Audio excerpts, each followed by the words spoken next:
We're here in Bahrain with Fred Bernanshawi, Managing Director of Deshret Capital. Fred, why is it so important for businesses to de-risk their operations? There are three main benefits, Reem. One, the value of the business will be higher. Simply put, investors will pay more for operations that are less risky. In fact, for mid to large size businesses, de-risking operations is more powerful than increasing sales or boosting margins.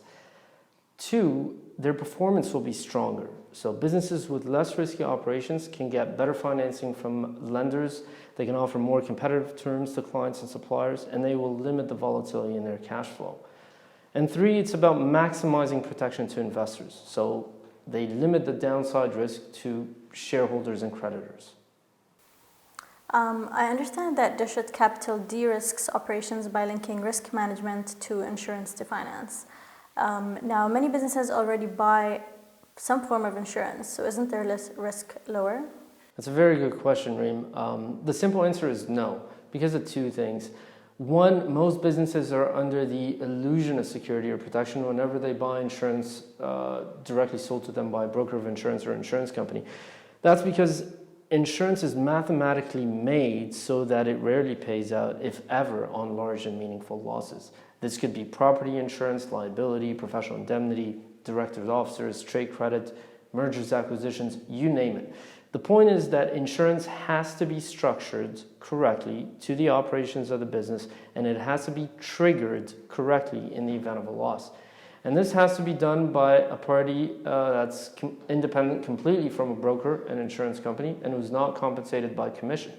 And the funny thing is, the total cost of structured insurance is actually less than that of off-the-shelf insurance in most cases.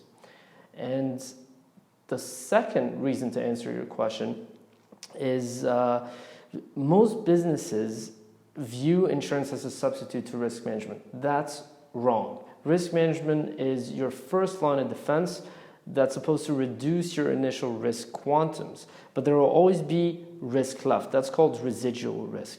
And that's when insurance comes into play to protect the business against such residual risk.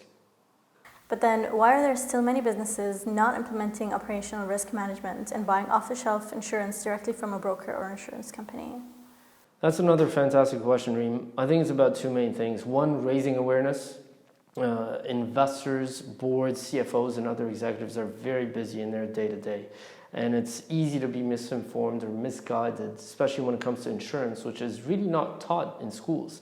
And so it's our job to raise awareness about the technical elements of risk and insurance, which have a substantial effect on making or breaking a business.